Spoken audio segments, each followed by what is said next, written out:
Inaprubahan ni Pangulong Ferdinand Marcos Jr. ang 10-year Maritime Industry Development Plan 2028. Ang MIDP ang magsisilbing roadmap para sa direksyon ng maritime industry. Sa 4 na pahinang Executive Order No. 55 na pirmado ni Executive Secretary Lucas Bersamin, sinabi ng Pangulo na kailangan ng MIDP para maisulong ang potensyal ng bansa bilang maritime nation.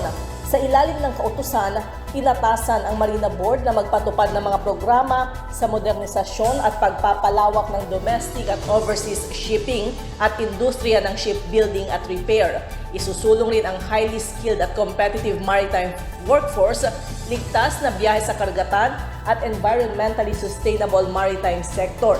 Kasama sa mga programa ang Maritime Innovation, Transformation, Digitalization at Knowledge Center at pag-adapt ng epektibong maritime governance system. Sa pamamagitan ng MIDP, target ng administrasyon na magkaroon ng malakas at maaasahang merchant fleet ang Pilipinas. Para sa MBC Network News, ito si Lieutenant Narciso, tuloy-tuloy sa pagbabalita, tuloy-tuloy sa serbisyo, sama-sama tayo Pilipino.